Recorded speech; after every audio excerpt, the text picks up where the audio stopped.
I always believed every relationship had its quiet seasons, moments where nothing dramatic happens, where life feels normal, predictable, peaceful. Ours was the same, or so I thought. For months, everything looked calm on the surface. She smiled the same smile. She talked the same way. She kissed me goodnight the same way she always did. But underneath that calm, something shifted. I could feel it in the pauses between her words. I could sense it in the way she checked her phone a little too quickly, then flipped it face down. Little things. Tiny signals. Nothing loud enough to call betrayal, but real enough to disturb a man's heart. And that's where the storm truly begins. Not with a crash. Not with a scream. But with a whisper inside your mind that something isn't right, and no matter how hard you try to ignore it, it keeps coming back. They always say betrayal doesn't start with the crime, it starts with the pattern. Looking back, all the signs were there. I was just too blinded by loyalty to see them. She suddenly had extra meetings. She suddenly came home too tired. She suddenly wanted more space. But the part that ate me alive was the emotional distance. Not the physical. The emotional.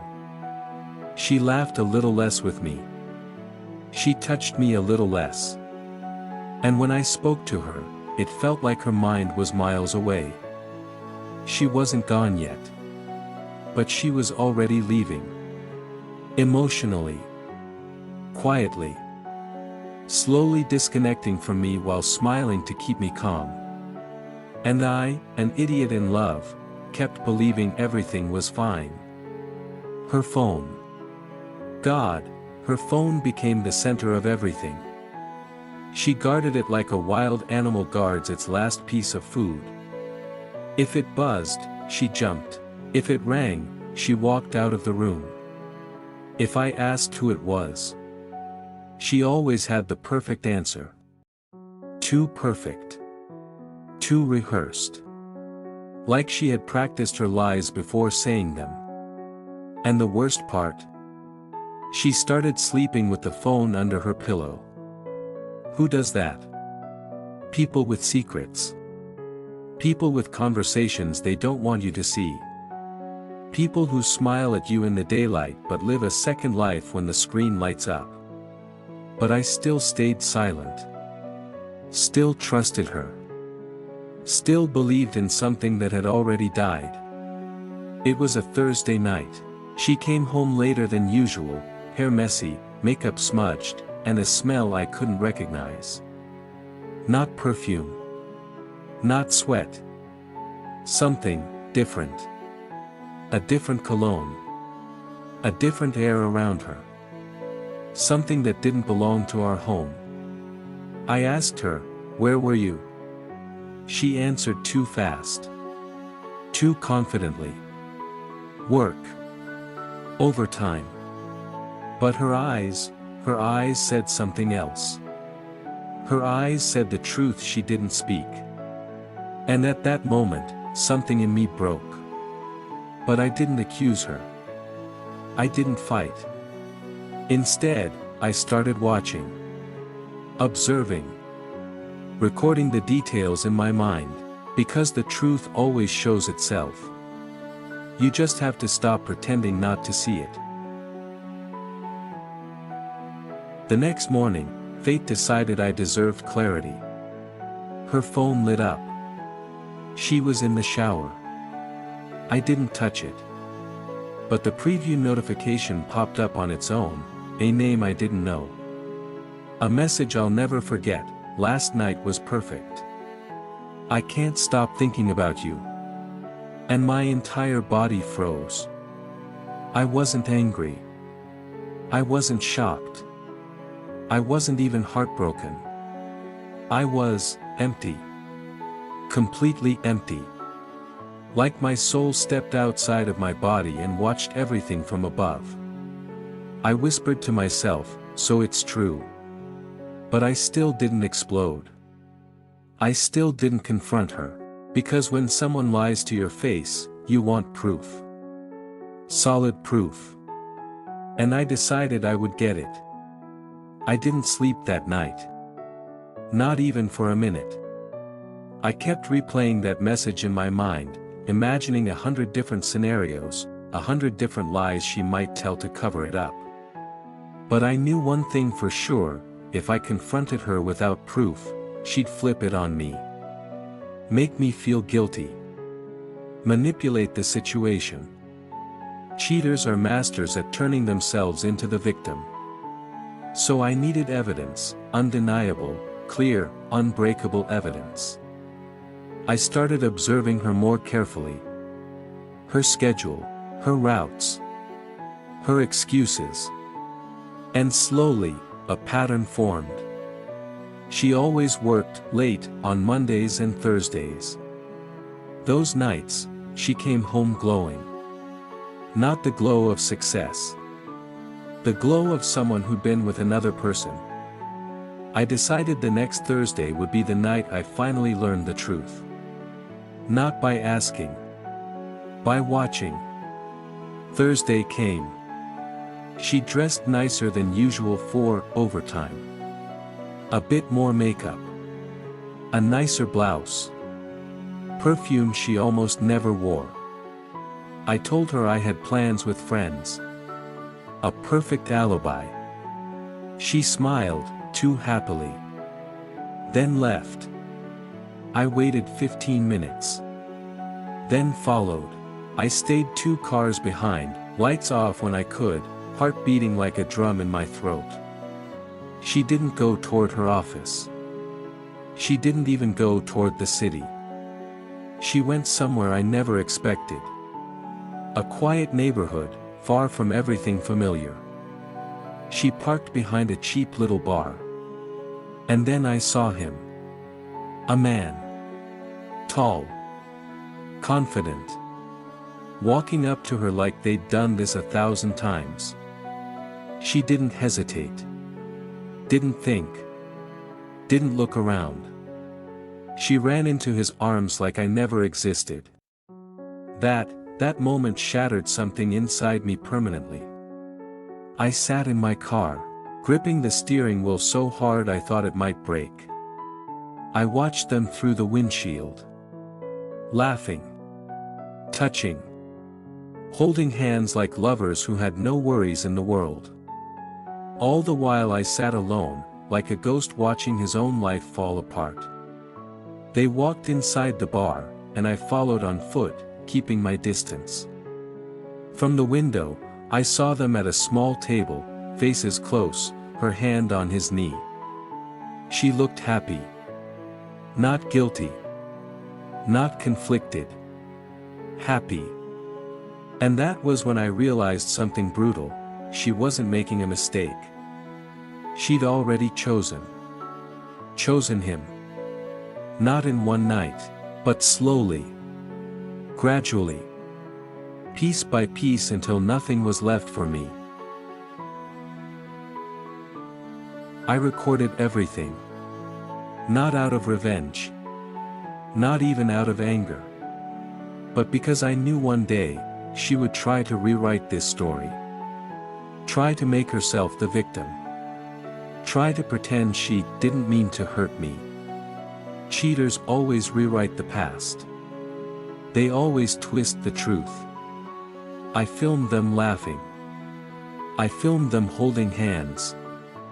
I filmed the moment he kissed her neck while she giggled. Every second burned into my memory. Every frame was another knife in my chest. But I kept recording. Because the truth mattered more than my feelings. And deep inside, I knew this was the only way to walk away without doubting myself later. People think discovering betrayal breaks you immediately. But the truth? The real truth? It numbs you first. I didn't cry. I didn't scream. I didn't rush inside to confront them. I just existed. Like a silent shadow watching 2 strangers destroy the life I had built. I felt nothing and everything at the same time. Fear, anger, heartbreak, confusion. All swirling inside me like a storm I couldn't escape. I realized then, the version of her I loved wasn't real anymore. Maybe she had changed. Maybe I had failed. Maybe life had simply dragged us apart. But none of that mattered. What mattered was the truth standing in front of me. I was alone in a relationship I fought to keep alive. And she was happy in a relationship I didn't even know existed. I didn't confront her that night. I didn't go inside the bar. I didn't make a scene. Because nothing I said would change what I saw. Instead, I turned around and walked back to my car. Every step felt heavier than the last. Every breath tasted like betrayal. But what hurt the most? The realization that this wasn't an accident. This wasn't weakness. This wasn't one bad decision. She had built a second life behind my back, and I was the outsider looking in. I drove home slowly, replaying everything I'd seen. And I made a promise to myself, I would end this on my terms. Not with shouting. Not with crying. But with calm, cold clarity. When she came home later that night, she acted normal. As if the man she kissed didn't exist. As if the lie she lived wasn't eating our relationship alive. She smiled. She kissed my cheek. She asked how my night was. I looked her dead in the eyes and said, "We need to talk." Her face changed instantly. Not because she was guilty, but because she knew the truth had finally caught up to her. I didn't scream. Didn't accuse.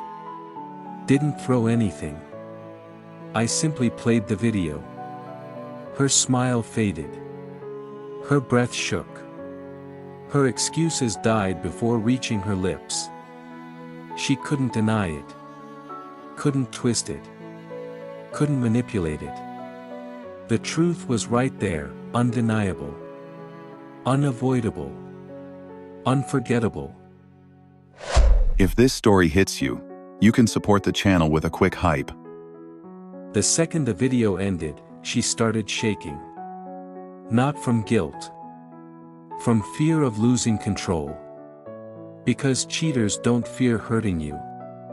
They fear being exposed. And now she was.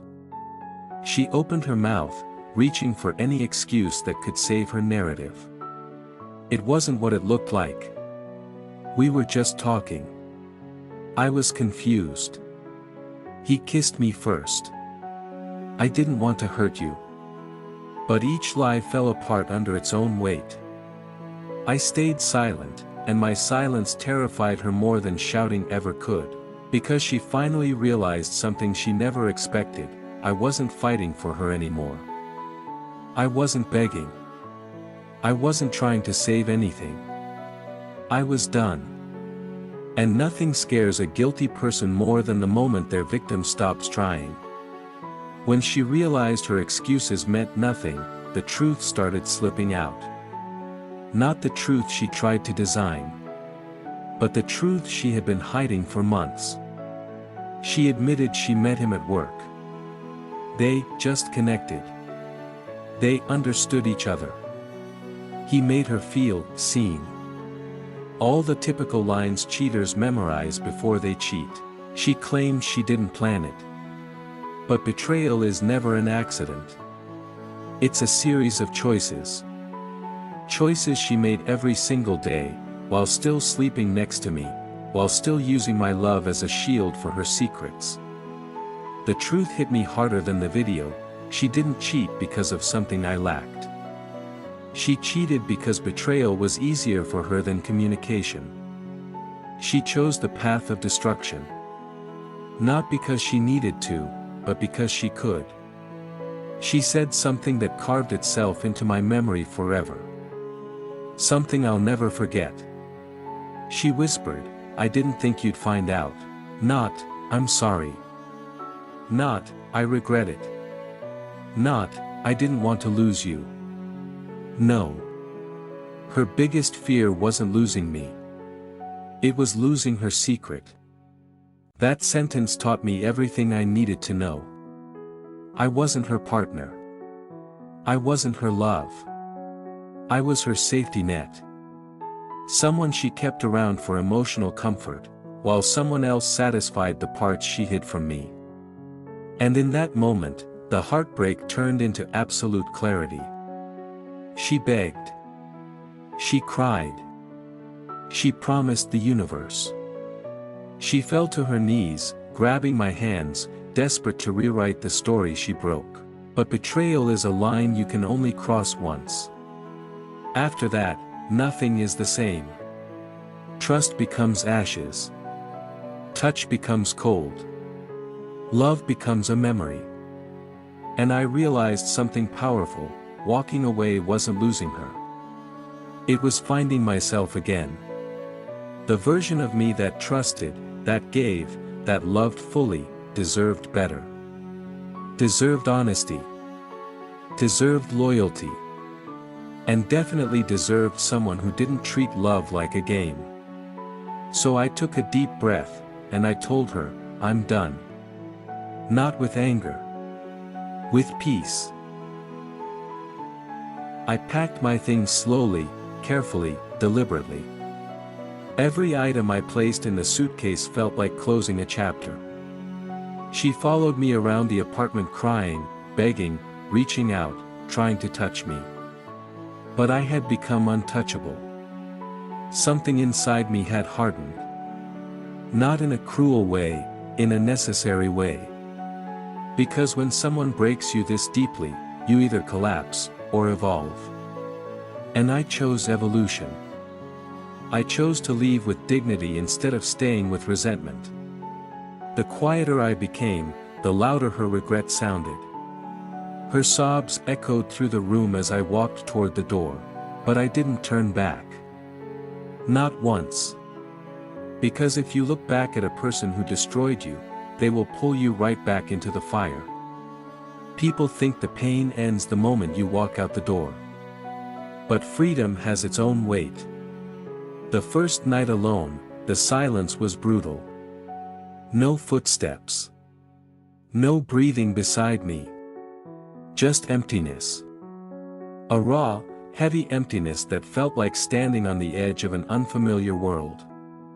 But that silence was honest. It didn't lie to me. It didn't cheat on me. It didn't pretend. It simply reflected the truth: I was restarting my life from zero.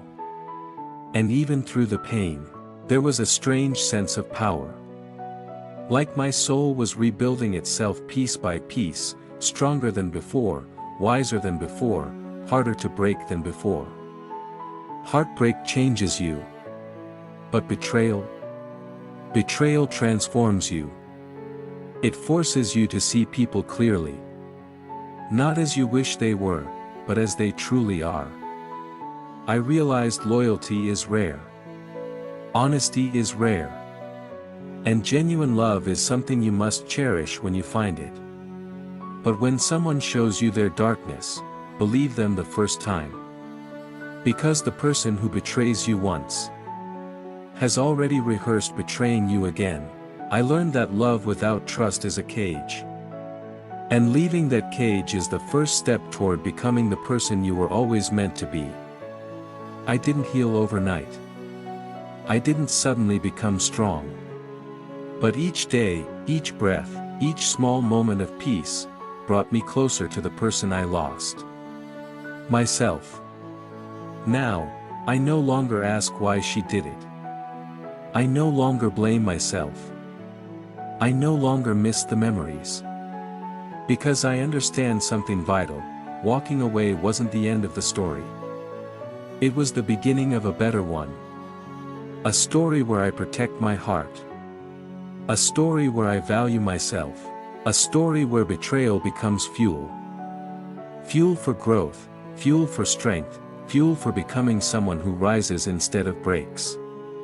And if you're listening to this, if you've been betrayed, If you're carrying wounds no one else can see, remember this: you will rise too. Stronger, smarter, and unbreakable. If you've ever felt this kind of pain, don't walk through it alone. Hit subscribe and stay with us. More real stories are coming.